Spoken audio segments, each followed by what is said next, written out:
चलिए अब फ्रिक्शन में नेक्स्ट टॉपिक की तरफ बढ़ते हैं। और जो नेक्स्ट टॉपिक हम लोग करने जा रहे हैं उसका नाम है रोलिंग फ्रिक्शन। रोलिंग फ्रिक्शन क्या होता है? रोलिंग फ्रिक्शन समझिएगा। मान लीजिए कि एक हैवी सिलेंड्रिकल बॉडी है, इसको एक जगह से दूसरे जगह ले जाना हो, आप खाली हाथ से रोल करते जाते हैं, वो आगे बढ़ता जाता है कि नहीं? उतना ही हैवी अगर इस तरह का बॉक्स हो तो जाएगा? नहीं जाएगा। उतना आसानी से नहीं जाएगा भाई, उसको पुश करना पड़ेगा, धक्का लगाना होगा, ये स्लाइड करेगा, ये रोल करेगा। देखो एक मीम्स में आया था कि एक आदमी, मतलब वो एकदम उसी जमाने का जिस समय शायद व्हील नहीं बना होगा, उस समय एक गाड़ी बनाया हुआ था और दोनों तरफ व्हील जो था वो इसका बना हुआ था, ठीक है।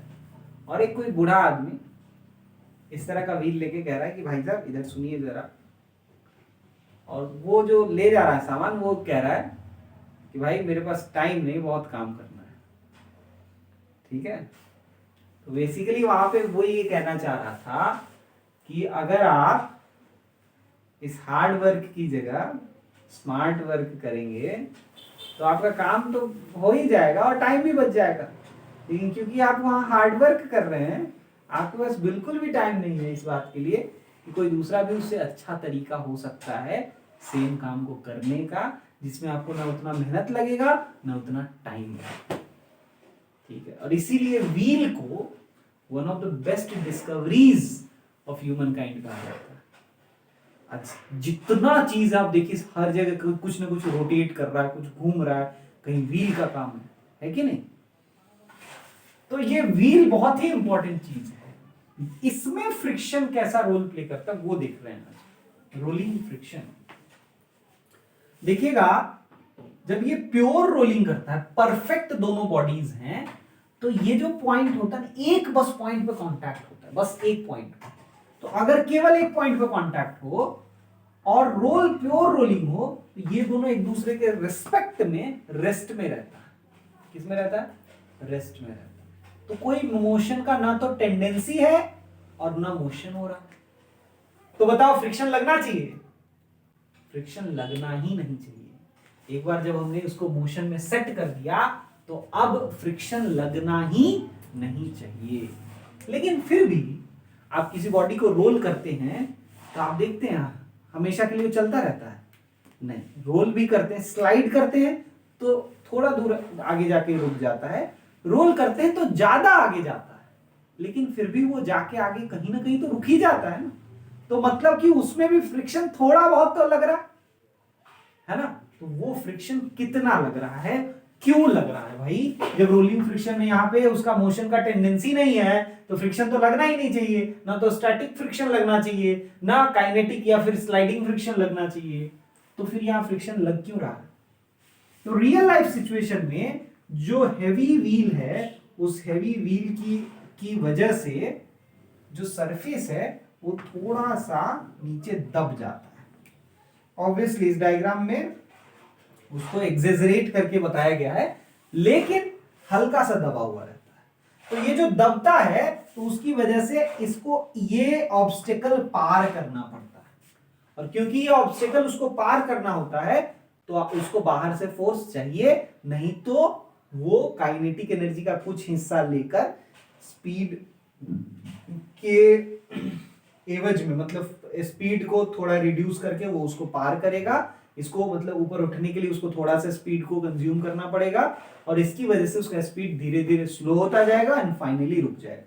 और यहां पे अगर हम बाहर से फोर्स लगाएं तो बिना स्पीड रोके भी आगे बढ़ा सकते हैं। इसीलिए रोलिंग बॉडी में भी आगे कंटिन्यूअसली रोलिंग कराने के लिए हमको फोर्स लगाना पड़ता है। दूसरा एक और कारण है कि क्योंकि इनके बीच में कोई मोशन का टेंडेंसी नहीं है, तो जब दो सरफेसेस कांटेक्ट में आते हैं तो उनके बीच में एक फोर्स आ जाता है, फोर्स ऑफ अट्रैक्शन। एक एडहेसिव टाइप का फोर्स आता है। उस एडहेसिव फोर्स को ओवरकम करने के लिए भी हमको एक एक्स्ट्रा फोर्स लगाना पड़ता है और उसकी वजह से भी फ्रिक्शन आता है। दो वजहों से फ्रिक्शन आया, पहला जो थोड़ा नीचे धंस गया उसकी वजह से उसको क्लाइंब करना पड़ा, और दूसरा जो एडहेसिव फोर्स आया between the wheel and the surface, उसकी वजह से भी हमको फ्रिक्शन लगाना पड़ा।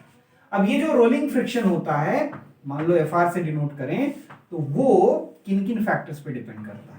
पहला, वो नॉर्मल रिएक्शन पे डिपेंड करता है, जैसा कि हमने स्टैटिक फ्रिक्शन को भी देखा, काइनेटिक फ्रिक्शन को देखा, दोनों ही नॉर्मल रिएक्शन पे डिपेंड करते हैं। लेकिन इसका जो रोलिंग फ्रिक्शन है वो इसके अलावा एक और इंपॉर्टेंट पॉइंट पे डिपेंड करता है, वो है रेडियस ऑफ द व्हील। इस पे रेडियस ऑफ द व्हील पे भी डिपेंड करता है। जब ये दोनों को कंबाइन करते हैं तो रोलिंग फ्रिक्शन का एक्सप्रेशन क्या आ जाता है, बोलो, नॉर्मल रिएक्शन बाई रेडियस। ठीक, सॉरी, ये प्रोपोर्शनैलिटी का साइन है अभी। अब प्रोपोर्शनैलिटी के साइन को हटाने के लिए वहां एक coefficient of rolling friction mu R लगाते हैं, एनआर बाई आर। ठीक है, एनआर मतलब normal reaction by R radius, और mu R coefficient of rolling friction. यहां लिखेंगे कोफिशिएंट ऑफ रोलिंग फ्रिक्शन। अच्छा, अगर आप ध्यान से देखें तो एफएस जो था वो म्यू एस इंटू एनआर था, नॉर्मल रिएक्शन। अच्छा, एफ के क्या था, बोलो, म्यू के इंटू नॉर्मल रिएक्शन। यहां पे म्यू आर इस मामले में अलग है कि नॉर्मल रिएक्शन के अलावा यहां पे रेडियस भी है। तो पहले अगर आप म्यू एस का यूनिट निकालते कि इसका ऐसा यूनिट क्या होगा, तो क्योंकि ये भी फोर्स और ये भी फोर्स, तो आप इधर ये भेजेंगे तो कैंसिल हो जाएगा, दो फोर्स का रेशियो होगा। तो ये यूनिटलेस एंड डायमेंशनलेस क्वांटिटी था, यूनिटलेस एंड डायमेंशनलेस क्वांटिटी था।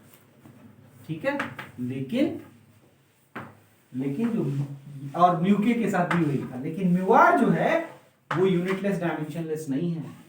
फोर्स बाय फोर्स ये दोनों तो एक दूसरे को कैंसिल कर देंगे डायमेंशन वाइज, लेकिन आर चला जाएगा इधर, तो इसका जो यूनिट होगा वो मीटर होगा, और इसका जो डायमेंशन होगा म्यू आर का डायमेंशन वो एल होगा, है ना, लेंथ का डायमेंशन होगा। ठीक है, तो ये हो गया बेसिक चीजें जो रोलिंग फ्रिक्शन के बारे में हमें जाननी है। ठीक है, जल्दी से इसको कॉपी कर लें।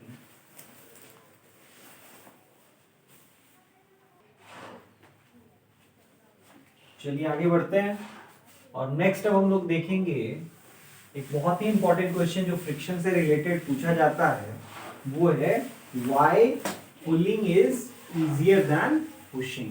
ठीक है, वो देख लें। तो नेक्स्ट ये क्वेश्चन डिस्कस करने जा रहे हैं, why pulling is easier than pushing. मतलब पुलिंग जो है वो पुशिंग से इजियर क्यों। तो बेसिकली हम लोग यहाँ पे दो पार्ट में इसको बांट लेते हैं, इसमें हम पुलिंग डिस्कस कर लेंगे और इधर पुशिंग डिस्कस कर लेंगे। पुलिंग में क्या होगा, जब आप किसी चीज को पुल कर रहे होते हैं, मान लो ये रूलर है ना, लॉन रोलर होता है ना, मान लो इसको आप पुल कर रहे हैं, तो जब आप पुल करते हैं तो ऐसे खींचते हैं, ऐसे, है ना, और जब पुश करते हैं तो इस तरह से पुश करते हैं, है ना। ट्रॉली को कैसे वैसे ही ले जाते हैं ना, जब ट्रॉली को पुल करते हैं तो ऐसे ट्रॉली को पुल करते हैं, और जब पुश करेंगे, जैसे नॉर्मली ऑब्वियसली क्लोज वाला ट्रॉली को तो पुश नहीं करते, लेकिन जो शॉपिंग वाला ट्रॉली होता है उसको तो पुश करके ऐसे ले जाते हैं ना, तो उसको जब पुश करते तो ऐसे पुश करते इस डायरेक्शन में। तो पुशिंग वाला काम जो है उसके लिए हम लोग इस डायरेक्शन में फोर्स लगाते हैं, इस डायरेक्शन में, मान लीजिए यहाँ हैंडल है तो यहाँ पे फोर्स लगाते हैं। ठीक, और जो पुलिंग वाला काम होता है उसमें हम लोग फोर्स ऐसे लगाते हैं।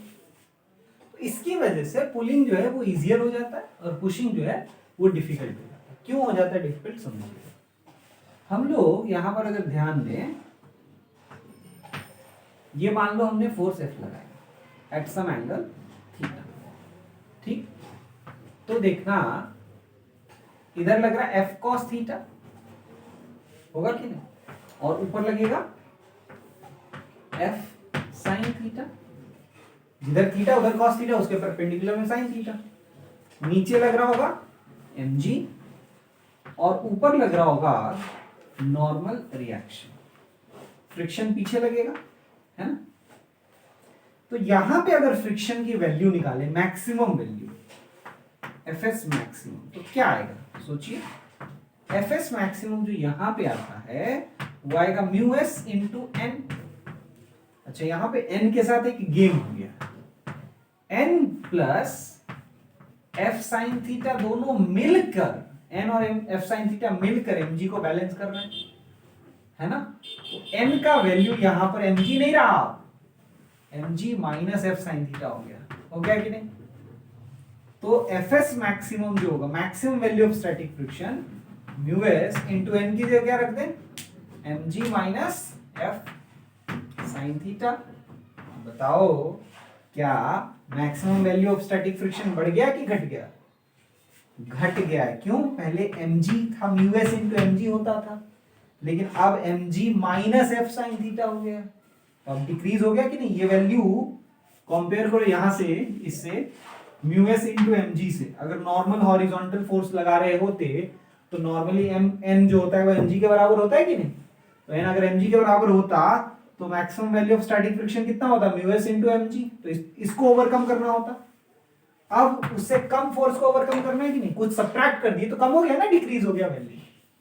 अब यहां देखना, जब हम ऐसे फोर्स लगाते हैं तो बेसिकली फोर्स यहां ट्रांसमिट होता है, और हॉरिजॉन्टल के साथ यहां भी एंगल अगर थीटा बन रहा है तो एफ का जो इधर कंपोनेंट आएगा वो क्या आएगा बोलो, एफ कॉस थीटा, और इधर आएगा एफ साइन थीटा।